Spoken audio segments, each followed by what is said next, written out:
Պարոն Մինասյան, մի գնացեք, որտեվ ձեզ առաջարկ ունեմ մի հատ։ Հարգելի գործընկերներ, նախ անցնեմ առաջարկից։ Ինչպես։ Չէ, ձեր գիտեք ոնց է ձեր իմ եւ ձեր ելույթների հարաբերությունները։ Ամեն անգամ, երբ որ ես գալիս եմ ու դուք միանգամից գնում եք, ոնց որ չեմ կարում ձեզ որսամ։ Անորսալի ջոյի կարգավիճակում եք, էլի ամեն անգամ։ Դրա համար եւ հաճելի չի արդեն ձեր աթոռների հետ խոսալ, դրա համար խնդրեցի մնալ։ Ու միանգամից սկսեմ նրանից, որ դուք մեզ մեղադրում եք դաշնակցության դեմ արշավ անելու մեջ։ Դուք խոսում եք մեր վարկանիշից։ Դուք ասում եք, որ այ դաշնակցությունը 135 տարվա կուսակցություն,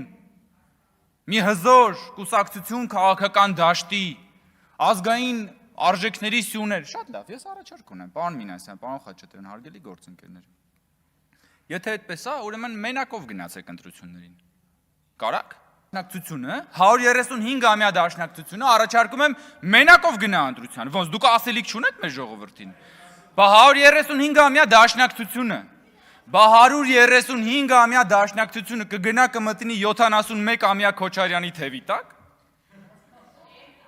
Բա ձեզ սազած ժողովուրդ։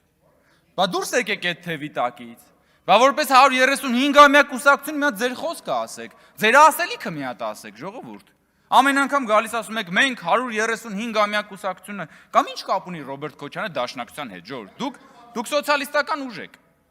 Ռոբերտ Քոչարյանը բան վայրի կապիտալիստ ավարառու, որ բանով դատախազությունը 200 միլիոն թալան է պահանջում։ Դուք ինչ կապ ունեք։ Դուք իրականում այն մարդկան շահերի պաշտպանն եք, ումից որ թալանվել է այդ գումարը։ Դուք ձեր ընտրած զանգվածին, դուք ձեր ժողովրդին թողել եք, գնացել եք այդ ժողովրդից թալանողին եք բանանում։ Ծխծրեց պարոն Մինասյան։ Չէ,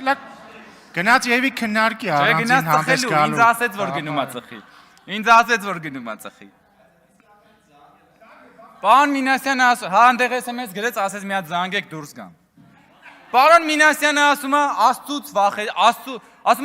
վախեցեք։ Պարոն Մինասյան, այդ դուք եք Աստծուց վախենում։ Դուք անձամբ չէ, էլի դաշնակցությունը ձեր գործընկերները։ Դուք եք Աստծուց վախենում։ Բա Աստծուց վախեցողը Քոչարյանի հետ գործ կբռնի։ Բա Աստծուց վախեցողը Քոչարյանի հետ ընդհանրապես բառ կփոխանակի, եկել եք խոսում եք Աստծուց։ Հա, բան, մի հրաշալի բան է, եռամիասնություն է, դաշնակցություն, Կտրիշ Ներսիսյան եւ Ռոբերտ Քոչարյան։ Չէ, մի չէ, Սուրբ Երրորդություն։ Աստծուց վախեցողներից նայեք։ Այստեղ տապան եմ նկարել, բայց չեմ հասկանում ինչ եմ նկատի ունեցել։ Հա, Արմենի Կիրեղյանը գնացել է։ Ասում է բանը ԿՊԻ 50-յակում չմտած մարդիկ մտահոգվում են, որ կարող է իրենց հիպոթեքները չփակեն դրա համար եւ ինչ որ տեքստեր է ասում։ Ա դուք ձեր հնգյակի մասին մտածեք, մեր 50-յակի հետ ինչ գործ ունեք։ Դուք ձեր հնգյակի մասին մտածեք, որ դա էլ չեք ունենալու։ Դուք մնալու եք այդ նշաձողի տակ։ Դրա համար եմ ասում, Քոչյանի թևի տակից դուրս եկեք, գոնե արժանապատիվ նշաձողի տակ կմնաք։ Չնայած ձեզ Տիկին Կյուրեղյան առաջարկում եմ, այս տապանը դրա համար եմ բանել, առաջարկում եմ անդամագրվել Նոյան տապանին։ Այդ տապանի մեջ ձեր համար հաստատ տեղ կգտնվի։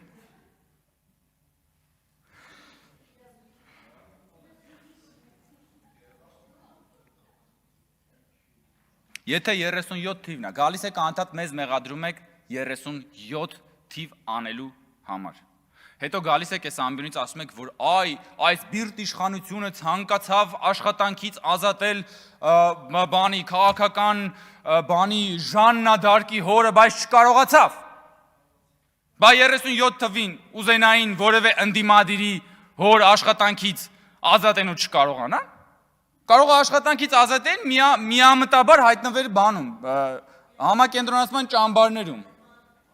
Չէ, դե ես այդքան չեմ բանանում, խորանում։ Դուք ախր ձեր տեքստերը մեկը մյուսին հակասում է։ Ձեր երկու տեքստ, դուք ոնց որ ասենք երկու քայլ հաշվարկելու ունակություն չունենաք։ Ձեր տեքստը մենակ մեկ քայլանի տեքստեր եք ասում։ Ես ուղղակի ուզում եմ հիշեցնել, որ ապօրինի գույքի բռնագազման օրենքը, հարգելի գործընկերներ, դուք վիճարկել եք սահմանադրական դատարանում պաշտպանելու համար այն ապօրինի գույքը, որը որ դուք կուտակել եք։ Ես ուզում եմ հիշեցնել, որ երբ որ դուք խոսում եք կոռուպցիայի դեմ պայքարից եւ ուզում եք մեր ու ձեր միջև հավասարության նշան դնել,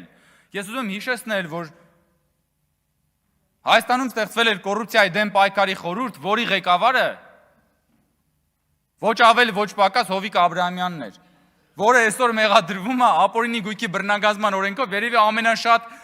երյակի մեջ է, թոփ երյակի մեջ է, երևի Ռոբերտ Քոչարյան, Գագիկ Խաչատրյան, Հովիկ Աբրահամյան, այդ երյակի մեջ են, հասկանում եք, այդ երյակի մեջ է, ընդ որում, մեր շատ սիրելի Արծվիկ Վինասյանը, որը գնաց ծխելու, այդ ժամանակ հանդիսանում էր նախարար, եթե չեմ սխալվում, էկոնոմիկայի նախարարներ Հովիկ Աբրահամյանի կառավարությունում, որը հանդիսանում էր կոռուպցիայի դեմ պայքարի խորհրդի նախագահը։ Ես չգիտեմ, այդ ժամանակ դարդերից ծխում էր պարոն Վինասյանը, թե չէր ծխում։ Եվ այդ ժամանակ մտածում էր Աստծո եւ անաստվածության մասին, թե չէր մտածում, բայց այն որ սոցիալիստ դաշնակցական եւ սոցիալիստական դաշնակցությունը հանդիսանում էր կոռումպացված կառավարության, միջև կոկորդը կոռումպացված կառավարության անդամ, եւ հիմա այսօր եկել է խոսում է բանից, անաստվածությունից։ Այնտեղ էլի մեկը չեմ հիշում ով էր, ասում է, բան եք անում, պարգևավճարներով կաշառում եք պաշտոնյաներին, ձեր թիմակիցներին, ասում է, բան, ընդդիմադիր ինչ-որ պատգամավոր էր, պարգևավճարներով կաշառում եք ձեր թիմակիցներին, նախ դուք մեր թիմակիցը չեք մեկ, եւ երկրորդը մենք որևէ մեկին չենք կաշառում, մենք դա վարձատրություն է, բայց պրոբլեմն այն է, որ դուք ոչ միայն ստանում եք այդ վարձատրությունը, դուք երեսպաշտորեն գալիս եք այստեղ, դիստանցավորվում եք այդ վարձատրությունից։ Քանի որ դուք շատ եք սիրում ազգային բառը ամեն ինչին արժև ավելացնել, էլի, դուք ոչ միայն երեսպաշտ եք, դուք ազգային երեսպաշտ եք։ Եթե ազգային երեսպաշտության հուշարձան լինի կառուցելու, այդ հուշարձանը ձեր որևէ մեկի դեմքով պիտի լինի։ Եվ ամեն օր պետք է գան խնկարկեն ընդհանրապես բանը, բարոյականությունը, որը որ դուք ոտնատակ եք տալի, որքանով է բարոյական, ստանալ այդ վարձատրությունը, տանել ծախսել։ Հետո գալ այստեղ խոսալ, այնպես կարծես դուք դրա հետ ոչ մի կապ չունեք։ Իհարկե անարդար է որ դուք ստացել եք, բայց դա օրենքի պահանջ է, որովհետև դուք ժողովուրդ ջան, դուք ձեր հիմնական մասը պարազիտանում է այս շենքում, ոչ թե աշխատում է։ Ասում է բանը, էլի որպես փաստարկ ասում է, մտահոգվում են ԿՊԱ-ականները, որովհետև իրենց հիպոթեկային վարկերը չեն կարողանալու փակել։ Ախր սա ամենալավ ապացույցն է մեր ու ձեր տարբերության։ Որովհետև մարդը, որը պաշտոնյան, որը հիպոթեկային վարկով բնակարան է ձեռք բերում, նշանակում է, որ ինքը չի թալանել։ Եվ մի հատ ուրիշ բան էլ է նշանակում։ Երբ որ պաշտոնյան օրինակ 20 տարով հիպոթեկային վարկ է վերցնում, այդ նշանակում է, որ այդ պաշտոնյան սեփական կյանքը կապում է այդ երկրի հետ։ Ինքը ուզում է ապրել այդ երկրում, ինքը իր ապագան այդ երկրի հետ է կապում։ Ինքը Հունաստանում բաներ չունի, կղզիներ չունի, ինքը օֆշորներում գումարներ չունի։ Ինքը չունի 26 հատ անշարժ գույք։ Ասում եք Լևոն Մկրտչյանն ասում է, որ դա իրենը չի։ Լսեք, գիտեք 1, 2, 3, չգիտեմ, մի հատ հողակտոր, 2 հատ անշարժ գույք, հələ կարելի է մի ձև պատկերացնել, բայց հասկանում եք, դուք 26 անշարժ գույք, պարոն Խաչատրյան։ Դուք Բերանով եք դա ասում։ Կամ ասենք Հովիկ Աբրահամյանից 59 անշարժ գույք։ Այնքան կարելի է շարունակել, ժողովուրդ ջան։ Դուք ուզում եք ասեք, որ դուք կապ չունեք դրա հետ։ Դուք այդ դրա մեջ նստած եք, դուք այդ միլիոնների մեջ նստած, ասում եք մենք կապ չունենք այդ միլիոնների հետ։ Այս վերջերս մի հատ հանրային դաշտում մի հատ մարդ կա, գիտեք անունը չտամ, ինչ որ վիդեո էր նկարել, պատահաբար աչքովս ընկավ, ասում էր իմ չարակամները տարածել են իմ դեմ, թե իբր ես վատ եմ խոսում,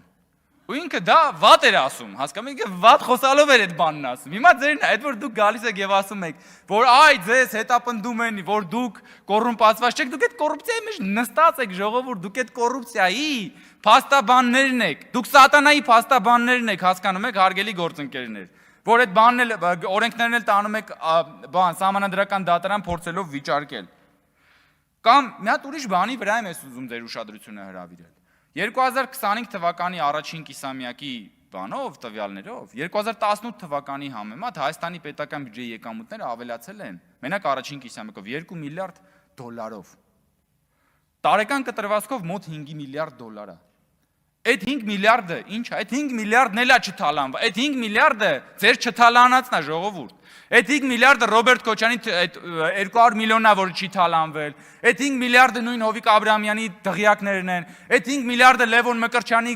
անշարժ գույքերն են, այդ 5 միլիարդը Իշխան Սաղաթելյանի գույքերն են, այդ 5 միլիարդը այդ բոլոր ապօրինի թալանված գույքերն են, որոնք չեն թալանվել, ու դարձել են կենսաթոշակներ, որ հիմա բարձրացնում ենք, դարձել են առողջապահության ապահովագրություն, որը մենք անում ենք, դարձել են դպրոցներ եւ մանկապարտեզներ, դառնալու են ակադեմիական քաղաք, որի դեմ դուք խաչակրած արշավանք եք արել։ Այս է մեր ու ձեր տարբերությունը։ Ժամանակը սպառվեց, այսօր այսքան է, շնորհակալ եմ։